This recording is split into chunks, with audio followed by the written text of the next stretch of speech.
بسم الله الرحمن الرحيم السلام عليكم ورحمة الله وبركاته داوديال كسو دوادا قodobada wararka jalkeena daynila TV ugu door korona waxaana kamid noqonaya saraakiil ka tirsan alf group oo qarax lagu dilay iyo magacyada saraakiishaasi ayaan idinkugu soo gudbin doonaa warkeena Odowa iyo Kamaal Kuutaale oo ah labadooduba musharax u taagan ama musharaxiin u taagan xilka madaxweynaha Galmudug oo ka horyimid magacaabista guddiga farsamada Galmudug Aadan Bare Ducaale oo si toos ah ugu digay magaalada Kismaayo xilli dawladda ay kasashay maalinkii shalayto duulimaadyadii tooska ugu imaanayay magaalada Nairobi ee tagayay magaalada Kismaayo shirkadan ah go'aanka dawladda federaalka Soomaaliya oo ka dhacay Kismaayo wararkii ugu dambeeyay caleemasaarka madaxweyne Axmed Madoobe ciidamo ka soo wada jeeda hal beel oo Muqdisho lagu ururinayo gobol kale jawaabtii lixda su'aal ee xildhibaan xidig uu weydiiyay madaxda joogta Kismaayo iyo maxaa ku hosduugan deynta cusub ee ay Norway qoorta u surtay Soomaaliya dawladda Mareykanka oo 50 milyan ku bixinaysa barnaamijka bar iyo baro intaasi waxay ahaayeen daawadayaal qodobadii wararkeena jalanka daynila TV ugu door corona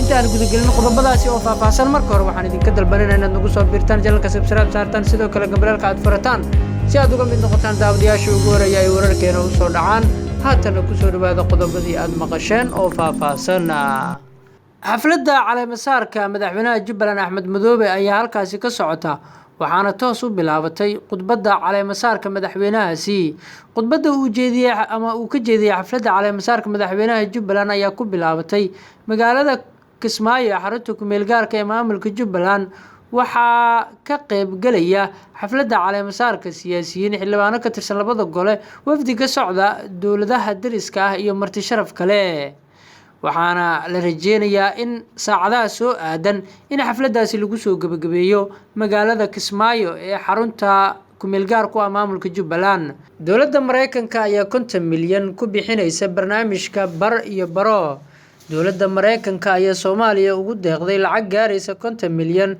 oo sare loogu qaadayo waxbarashada Soomaaliya aan fursadaha waxbarasho nasiibka u yeelan dadka qaar agaasimaha xafiiska warfaafinta madaxtooyada Soomaaliya Cabdinuur Maxamed Axmed ayaa soo qoray in lacagtaasi ay dawladda Mareykanka ay ku taageertay barnaamijka bar ama baro oo ay hindistay wasaaradda waxbarashada Soomaaliya dawladda Mareykanka ayaa ku dhawaaqday in barnaamijka waxbarashada ee bar ama baro ay ku taageerayso lacag gaaraysa 50 milyan ayuu yiri agaasima Cabdinuur agaasimaha warfaafinta Villa Soomaaliya Cabdinuur ayaa qoraalkiisa ku soo gabagabeeyay dawladda iyo shacabka Soomaaliyeedba waxay abaal ugu hayaan dalalka saaxiibada ah taageerada joogtada ah ee ay ku bixinayaan dhismaha iyo xoojinta hay'adaha dawladda maxaa ku hosduugan deynta cusub ee ay Norway qoorta u surtay Soomaaliya xisbiga wadajir ayaa war-saxaafadeed ka soo saaray warbixintii hantidhoorka guud ee Soomaaliya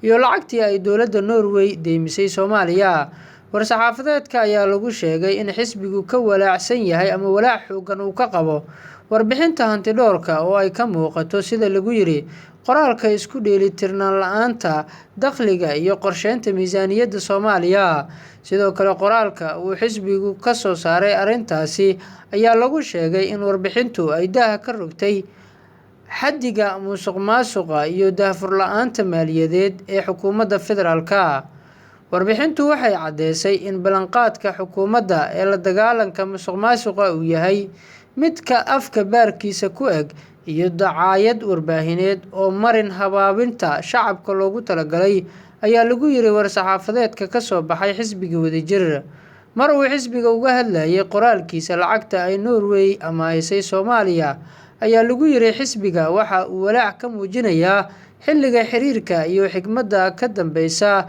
deeqaha dawladda Norway ee ku soo beegantay xilli ay xukuumaddu ku fashilantay dhaqangelinta daahfurnaanta isla xisaabtanka iyo daahfurnaanta maaliyadeedda waxaa adag in la rumeysto war-saxaafadeedka dawladda Norway oo deeqda ay siisay Soomaaliya sabab uga dhigtay xasilooni amni iyo mid siyaasadeed oo Soomaaliya sanadihii dambe ka hirgashay ayaa lagu yiri qoraalka xisbiga wadajir ayaa Norway ugu baaqay in saaxiibtinimada ay la yeelanayso Soomaaliya aysan noqon mid ku tiirsan dan shakhsiyadeed dawladda Norway waxaan ugu baaqaynaa in shacabka Soomaaliyeed ay la saaxiibto dhageysatana aragtida kala duwan xiriirka Soomaaliya ay la leedahayna uu noqdo mid daahfuran iyo hufnaan ku dhisan dhaafsiisanna saaxiibo siyaasadeed oo xiriir shaqsi ah kala dhexeeya. jawaabtii 6da su'aal ee uu xildhibaan Xidig weydiiyey madaxda joogta Kismaayo. May 18-keeda 2015 baarlamaanka federaalka ayaa ka dooday mooshin ay soo gudbiyeen ilaa 41 xildhibaan oo ka dhan ah baarlamaanka Jubbaland iyo sida loo soo xulay, iyadoo xildhibaanadii mooshinka keenay ay sheegeen in baarlamaanka uusan waafaqsaneyn dastuurka Soomaaliya. baarlamaanka Jubbaland ee markaasi sharci darrada lagu tilmaamayay waxay doorteen madaxweynaha Jubbaland Axmed Madoobe. baarlamaanka federaalka oo ah hay-adda ugu sareyso dalka, xildhibaanadii ka hor yimid 2015 waxaa ugu weynaa xildhibaan Cabdirashiid Maxamed Xidig oo hadda ka mid ah shakhsiyaadka sheegtay madaxtinimada Jubbaland. weliba go-aanka baarlamaanka waxa uu ku tilmaamay xaaraan. qodobka 120aad ee dastuurka ku-meel gaarka ee Soomaaliya wuxuu dowladaha xubnaha ka ah federaalka awood u siinayaa hogaaminta doorashooyinkooda heer deegaan, waana qodobka Jubbaland cuskatay shalay 2015 iyo maanta 2019. garashadii shalay aad ku difaacday Jubbaland iyo jiritaankeeda maanta halkee kaa qaaday xildhibaan Cabdirashiid? waa su'aal isaga ku laabanayso. Xidig waxaad xalaaleysay shalay, maanta ayaad xarimtay, mise aragtidaada waa la jiifiyaana bannaan la joojiyaana bannaan? maanta Jubbaland ma dantaadii baad ka weysay? waa su'aal labaad. taariikhdu waxay leedahay ma jirto cid wax xoogi karto. shalay la isma xoogin 2015 ilaa 2016 ee xal baa la keenay, Jubbaland lagu dhisay, waxaana ku mahadsan hogaankii dalka ee xilligaasi madaxweyne Xasan Sheekh Maxamuud oo gartay khatarta ka dhalanaysa isqabqabsiga oo ah ragaadinta horumarka iyo midnimada ummadda Soomaaliyeed. maanta lama xoogi karo doorashada soo aadan ee 2021 meel ku qoro taasi. cid walba oo isku dayda way ku ceeboobaysaa insha Allah. qof walba oo aragtidaasi aaminsanna waa qof aan waaqiciga ahayn, kuna jiifa fakar madhalays ah. waayo 2015 markaad Jubbaland u sacabatumaysay yaa ku xoogay? 2016 haddiiba aad aaminsan tahay in la isxoogi karo. Jubbaland ma waxaad ka rabtay sida lafta garan loogu xoogay Koonfur Galbeed in loogu xoogo qof hogaanka federaalka wataan la iskuna laayo, mise waxaad rabtay waxa haatan ka socda Galmudug ee la doonayo in lagu xoogo dadka deegaanka iyada oo la adeegsanayo awoodda iyo hantida Soomaaliyeed? dowladnimada waa sharci, haddii aan xeerka noo dhigan la dhowrin lama kala xoog badnaa. marin habaabinta yaanan xog laga dayn. xalku waa wadajir iyo is-xurmeyn. cidna lama xoogi karo. Soomaali waa isu tijaabisay. ninkii dhagalahow maqal.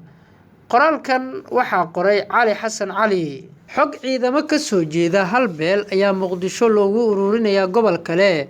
Daynila TV ayaa heshay xog ku saabsan in kala saarid iyo faafreeb lagu sameeyay ciidamo gaaraya ilaa 400 oo askari, kuwaas oo ah daraawiishta loo rabo gobolka Shabeellaha Hoose si ay amniga degmooyinka kala wareegaan ciidamada militariga Soomaaliya ee halkaasi ku sugan. ciidankan oo aan weli ka bixin xiro tababar ah oo ku taala magaalada Muqdisho ayaa laga soocay inta beel gaar ah, waxaana lagu koobay oo keliya 1 iyo dhowr askari oo laga soo qaatay beelo kale ee gobolada kala degaa. sarkaal sare oo ka tirsan booliiska Soomaaliya oo wakiil ka ah gudoomiyaha Shabeellaha Hoose Ibraahim Aadan Najax ayaa la sheegay in ciidankan uu ka reebay dhalinyarada ka soo jeeda beelaha Habiye, waxaana uu ku tirada ugu badan ka dhigay Biyamaal iyo qaar aan badnayn oo loo qeybiyay beelaha kale ee gobolka. Najax ayaa ka soo jeeda beesha Gare balse xulufo la ah beelaha Biyamaal. odayaasha dhaqanka, saraakiisha ciidamada iyo siyaasiyiinta Shabeellaha Hoose ayaa ka digay in ciidan la soo socday ama dad gaar ah laga dhigay aan lagu aaminin amniga gobolkaas oo ka soo kabanaya dagaalo sokeeye balse wajahaya khatar Al-Shabaab. waxa ka socda Shabeellaha Hoose waa arin aan indhaha laga dadan karin. haddii ay sii socotana waxaa laga dhaxli doonaa waayihii xumaa ee lasoo maray oo kale, ayuu yidhi mid ka mid a odayaasha dhaqanka ee gobolka Shabeellaha Hoose. Shir ka dhan ah go'aanka dowladda federaalka Soomaaliya ayaa ka dhacaya Kismaayo. Warar lagu kalsoonaan karo ayaa sheegaya in goordhow kulan degdeg ah Kismaayo ay ku leeyihiin mas'uuliyiinta ku sugan magaaladaasi iyo madaxda Jubbaland, kuwaas oo uga hadli doonaan kulankaasi xayiraadda ay mar kale dowladdu saartay garoonka diyaaradaha magaalada Kismaayo ee gobolka Jubbada Hoose. Kulankan oo ah mid xasaasi ah ayaa waxaa la sheegay inuu gudoomin doono madaxweynaha Jubbaland Axmed Maxamed Islaam Axmed Madoobe. Sidoo kale waxaa kulanka ka qaybgalaya madaxweynayaashii hore ee Soomaaliya Xasan Sheekh Maxamuud, Shariif Sheekh Axmed, madaxweynaha Puntland Siciid Cabdulaahi Maxamed Dani, hogaamiyaha xisbiga wadajir Cabdiraxmaan Cabdishakuur, senataro iyo xildhibaano ka tirsan baarlamaanka federaalka Soomaaliya. Sida aan xogta ku helnay, shirkan ayaa waxaa laga soo saari doonaa go'aano culculus oo ka dhan ah dowladda dhexe ee Soomaaliya. Xalay warqad ka soo baxday hay'adda duulista rayidka iyo saadaasha hawada Soomaaliya ayaa lagu mamnuucay duulimaadyada tooska ah ee u dhexeeya Kenya iyo Jubbaland. Dhinaca kale, Jubbaland ayaa ku dhawaaqday in xafladda caleemasaarka Axmed Madoobe ay ku casuutay Kenya, Itoobiya, Jabuuti iyo maamulka Somaliland. Munaasabadda ayaana si toos ah uga socota magaalada Kismaayo, lamana oga sida ay wax noqon doonaan maadaama dowladda ay mar kale xayiraad saartay hawada Kismaayo. Aadan Barre Ducaale ayaa toos uga degay magaalada Kismaayo. Hogaamiyaha aqlabiyadda baarlamaanka dalka Kenya Aadan Barre Ducaale iyo wafdi uu horkacayay ayaa toos uga degay garoonka diyaaradaha magaalada Kismaayo ee xarunta gobolka Jubbada Hoose. Aadan Barre Ducaale oo ah Soomaali Kenyaan iyo wafdigiisa waxaa Kismaayo ku soo dhaweeyay madaxweynaha Jubbaland Axmed Maxamed Islaam Axmed Madoobe. Wafdiga ka socda dowladda Kenya ayaa ka qaybgalaya xafladda caleemasaarka Axmed Madoobe oo saacadaha soo socda qabsoomi doonta. Wafdiga ayaa isla markiiba u gudbay hoolka xafladda caleemasaarka Axmed Madoobe ay ka socotay. Wararka ayaa sheegaya in diyaarad yar oo nooca Fokker-ka ah oo toos uga soo qaatay wafdigan garoonka Jomo Kenyatta ay ku tageen halkaasi. Waa markii labaad oo ay dowladda Kenya jabinayso xayiraadda ay dowladda federaalka ee Soomaaliya saartay hawada Kismaayo. Sidoo kale, dowladda dhexe ayaa horey ugu dacweysay Kenya hay'adda hawada qaramada midoobay ee Kaba kadib markii diyaarad siday madaxweynihii hore ee Galmudug iyo Koonfur Galbeed ay ka soo duuleen Nairobi ayna ka degtay Kismaayo.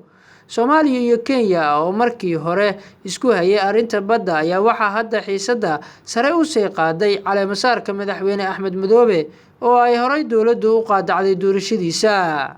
Odoba iyo Kamaal Kuutaali ayaa ka hor yimid magacaabista guddiga farsamada Galmudug. Xildhibaan Cabdiraxmaan Maxamed Xuseen Odoba iyo siyaasiga Kamaal Daahir Xasan Kuutaali ayaa ka mid ah musharaxiinta sanadkan u taagan hoggaanka Galmudug ayaa si weyn uga hor yimid guddiga farsamada maamulkaasi oo ay dhowaan magacawday wasaaradda arrimaha gudaha Soomaaliya. Labada musharax oo si wadajir ah u soo saaray war qoraal ah ayaa sheegay in hanaanka loo maray guddigaasi uu hareer marsan yahay dastuurka Galmudug iyo shuruucda Soomaaliya. Sidoo kale waxa ay sheegeen in xubnaha kala bar ay ka tirsan yihiin shaqaalaha rayidka ee dowladda federaalka ee Soomaaliya. Odoba iyo Kuutaali ayaa sidoo kale qoraalkooda ku sheegay in xubnaha qaar ay la shaqeynayeen musharax qoorqoor oo la sheego in ay wadato xukuumadda Soomaaliya. Ugu dambeyn waxa ay warkan ku sheegeen in dhismaha guddigan aan laga talagelin ururka Ahlusunna wal Jamaaca ayna ka dhalan karto xasilooni darro siyaasadeed. Ugu dambeyntii, saraakiil ka tirsan Alfa Group ayaa qarax lagu dilay. War ka soo baxay dagaalamayaasha Al-Shabaab ayaa lagu faahfaahiyay qarax ciidamo ka tirsan kuwa Alfa Group lagula beegsaday deegaanka Jasiira ee duleedka magaalada caasimadda ee Muqdisho. Qaraxa oo ahaa miino ayaa waxa Al-Shabaab ay sheegteen in ay la bartilmaameedsadeen gaari cabdibile ah oo ay wateen ciidamadaasi oo ka soo ambabaxay deegaanka lambar 50 kuna sii jeeday gudaha Muqdisho. Sida ay baahisay warbaahinta, Al-Shabaab waxaa qaraxaasi ku dhintay ilaa 5 askari oo ay ku jiraan saraakiil sida ay hadalka u dhigtay. Warbaahinta Al-Shabaab ayaa magacyada saraakiisha ku dhintay qaraxaasi ku kala sheegtay 1 Faarax Caato, Daahir Cabdulle iyo Sharma Arke. Weli ma jiro wax hadal ah oo ka soo baxay dhinaca saraakiisha ciidamada dowladda oo ku aadan khasaaraha ka dhashay qaraxaasi. daawadayaal, waxaan halkan kusoo gabagabeynayaa guud ahaan warkii aad kala socoteen channelkeena Daynila TV. intaan warkan xiga kulmi doono annagoo isku duwan waxaan idinkaga tegaynaa sidaas iyo nabadgelyo.